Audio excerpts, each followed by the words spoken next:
Hi, and welcome to Teaching Tip Tuesday, brought to you by the Center for Inclusive Teaching and Learning at UWSP.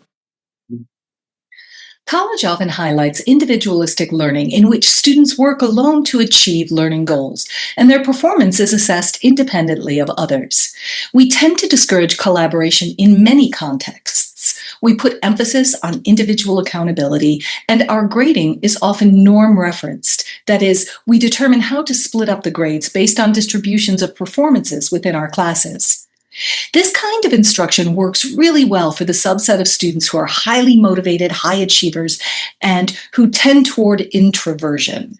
In short, the kinds of folks who often go on to graduate school and become professors, but it isn't really great for most of our students. I know. We've all seen the challenges with group work: uneven contributions, student complaints, logistical headaches. But when implemented intentionally, group work is more than a classroom strategy. It's a powerful pedagogical tool grounded in decades of research in educational psychology. This week, I'd like to make a case for something we all know can be valuable, but most of us hated doing in school, and because of that, often feels hard to get right in practice. That is, group work in college classrooms.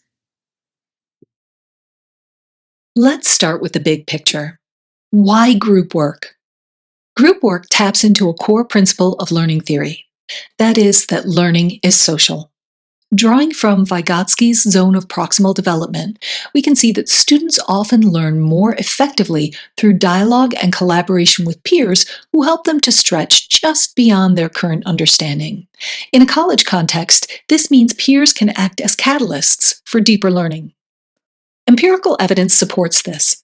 A meta-analysis by Johnson, Johnson, and Smith found that cooperative learning consistently outperforms individualistic or competitive approaches in terms of student achievement, retention, and satisfaction. Students engaged in group work perform better, think more critically, and retain material longer. Group work can increase positive attitudes towards subject matter and improve persistence in courses, especially for historically minoritized or underrepresented student groups, which is a big deal in terms of equity and access. It also helps students to develop the soft skills that they'll need in the workplace by supporting their social emotional development. Collaboration helps students develop skills like empathy, communication, and conflict resolution, all essential for success in the workplace after college and in life. So, what makes group work effective? Not all group work is created equal. As instructors, we've probably all seen the divide and conquer approach where students work essentially independently, only really coming together to create a final product. Often, one student does most of the work and the others coast. So, what does the research say about effective implementation? There are 5 key components to effective group work. First, alignment. The group work has to be intentionally designed to help students achieve specific learning goals. Next, there needs to be positive interdependence.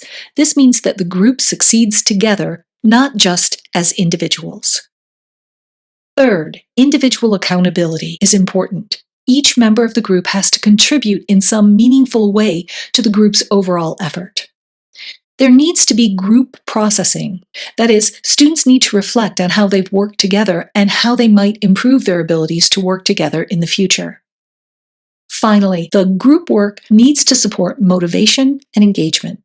Students are more motivated when they feel autonomous, competent, and connected to others. So, successful group work tasks should hit all 3. Students should have some kind of choice, allowing them autonomy. They should have a way to demonstrate knowledge, that's their competence, and as they engage with their peers, they'll gain those social connections. When students are engaged not just intellectually but socially, they're more likely to stick with challenging material.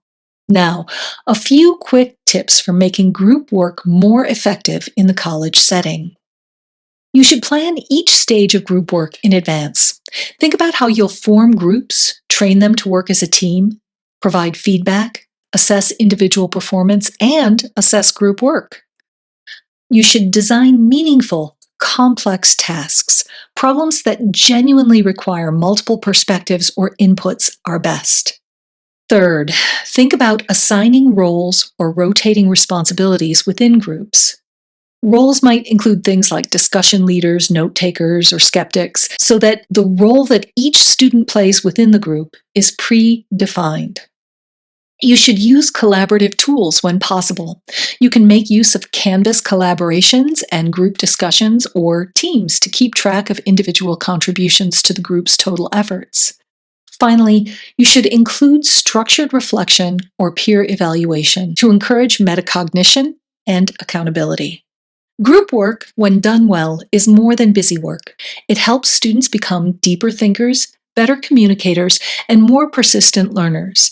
And perhaps most importantly, it prepares them for the collaborative demands of life beyond college. Next week, I'll give you some tips on how to construct groups with intentionality so that your students get the most benefit from group work. And that's this week's teaching tip, brought to you by the Center for Inclusive Teaching and Learning here at UWSP. Remember, at CITL, we offer support for course design, learning activities, assessment, and pedagogy.